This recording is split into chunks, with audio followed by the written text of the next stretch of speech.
Hello, Hofstra fans, and welcome to the WB Mason Coaches Show with acting head men's basketball coach Mike Farrelly. Mike, how are you today? Hey, Stephen, how are you? I'm good. Thanks for joining us as always. So let's get to it. 1-1 week last week. You started the week with a win over FDU. We've discussed it a little bit already, but then you ended the week on Saturday with a defeat against Iona. Give us your overall thoughts on the week that was. Obviously not the ideal first half against FDU. It took us a little bit to wake up, and the second half was the way that we need to play. We were terrific. We could beat anybody playing that way. Good week of preparation after that. Thought we were in a good place early in the week, recovering with our bodies, getting ready in practice. And then, Friday wasn't the best practice, I don't think. And I think a little bit of that carried over to Saturday. It was one of those things, Stephen, where I think we played it. We weren't dogs, but we might have only played hard 75% of the time, or we'd play hard for 20 seconds of a possession, but not finish it out. And unless you're playing a bad team, and we don't play many bad teams, you're not going to win that way. And so I was a good team, and if you're not going to play the entire game the right way, it's not going to turn out well. And that's what kind of caught us. I think it was a couple of later in the clock situations, losing awareness, not playing hard, just stopping playing. And unfortunately, some of those habits that were evident in practice on Friday came out in the game as well on Saturday, but those will certainly be addressed here in practice as we get back to it. Yeah, and the Saturday's game really might be a perfect example for the season. Your three big stars all had quality games, especially in the scoring column. And it's a game where you really didn't get a strong effort from somebody else, maybe offensively. Is that going to be the difference for you guys this year, where you need that fourth person to kind of step up? You did get Kayvon with 9 points, but you didn't get another guy with double figures. Is that kind of going to be the recipe for success? It's a good point, Stephen. Certainly from the scoring aspect of things, it would. And Kayvon being in foul trouble in the first half, only getting to play like 3 minutes in the first half, certainly hurt that with the spark that he's been bringing for us. But we have to be better defensively. I think that there was more issues on that end of the floor. Iona makes you play their game because of the way that they press, the way they play physically in the half courts. They foul you every possession. The refs don't call it every possession, but it's one of those things where it's a really, really physically playing defensive team. I don't know if our issues were as much offensively. Again, we didn't make shots, but I thought we had decent shots. It was really more about they scored 48 points in the second half, which is not acceptable. That can't happen. We can't be giving up 48 points and a half and expecting to win.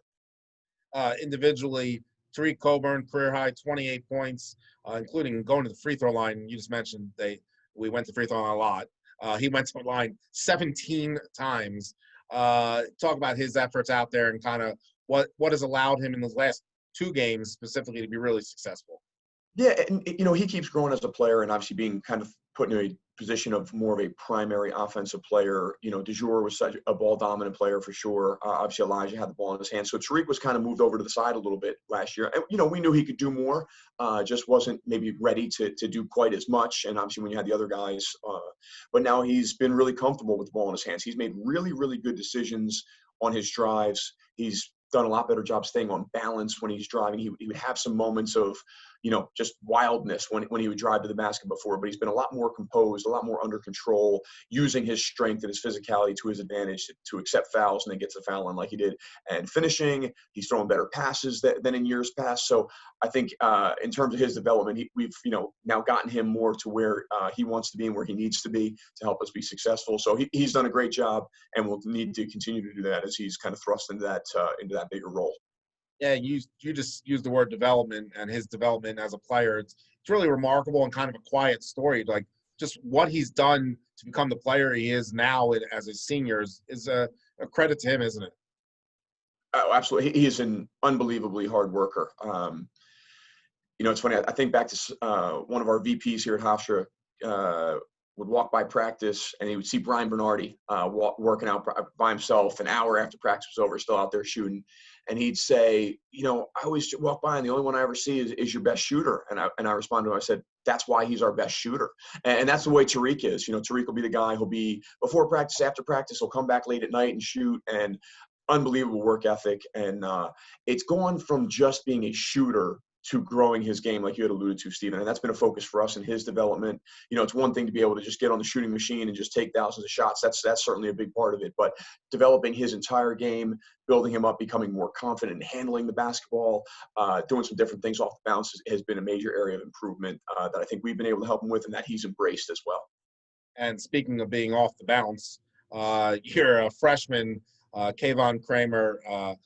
Your SID is doing his best to tell the world about his story, and slowly but surely the world's learning this special young man and the story behind his arrival at Hofstra. But CA Rookie of the Week, another strong game. Like you mentioned, a little foul trouble, but still managed to get 9.6 rebounds and some steals.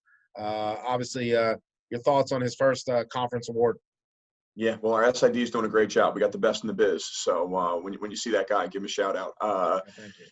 Yeah, it just Kayvon's energy. He can get himself into trouble. A couple of those fouls were like trying to do a little bit too much, and that's why he was on the bench in the first half. But a couple of plays he made in the Iona game, second chances, rebounded on missed foul shots. He sprinted in the one time, grabbed a rebound out of somebody on Iona's hands, went back up, twisted, fell, got fouled, made the layup. Just brings unbelievable energy and spirit. And he's got to continue to get better skill-wise. He's got to get better on the defensive end. Had a couple of mistakes on that end that he shouldn't have made. Gave up a couple of catch-and-shoot threes to open shooters on his side, which we need to get better at, and we certainly will. But he's an unbelievable kid. He works so hard. You feel so happy for him because of everything that he's been through, in addition to what he can become. This is 3 games in, and he's going to have a clunker one of these games. He's had 3 pretty good games for us. He's going to have a clunker here or there, working through some stuff as a freshman. He's not going to, come in and just be getting 20 and 10 every day. So, we know he's going to go through some rough patches, but great kid, great spirit, embodies everything what our program really wants to be about, and is going to continue to get better.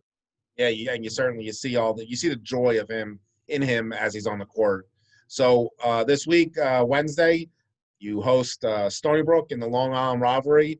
Obviously, the biggest non-conference game of the year. What are your thoughts heading into that game against the Seawolves? Yeah, I mean, the next game on your schedule is the biggest game of the year. We just that's the way that we treat it. And I know people around here add special importance to this game, but every game's important. We prepare and treat every game the same. The approach needs to be the same, and they're a really good team. They were going to be really good. They lost a bunch of transfers, and the way that they reloaded in the spring, credit to them. They did a great job. Have a veteran team. They're going to start all 30-year guys or older. They have a very veteran crew. Despite being a lot of newcomers, they have a ton of experience. So good shooting team, good offensive rebounding team, length, good size all over the place, very well coached, disciplined on the offensive end, do a good job on that end. They're a really good team. So we're going to have to be our best. We're going to have to be really better than we were the other day. We need to focus a little bit more on ourselves than what other teams are doing. We have to bring the right toughness, the right attitude, the right energy. We have to figure out what our identity is going to be as a team, and it needs to be better than it was the other day. So Stony Brook's really, really good, and we need to be at our best to beat them. We need to be playing hard the entire time, not 75%, not 20 seconds of possession. We need to be playing hard for 40 minutes or however long it takes. If we do that, we'll feel good about most teams that we play, but we need to focus on ourselves and do what we need to do. Mike, we wish you good luck on Wednesday. Thank you, as always, for joining us in the W. Mason Coach Report. Thank you, Stephen.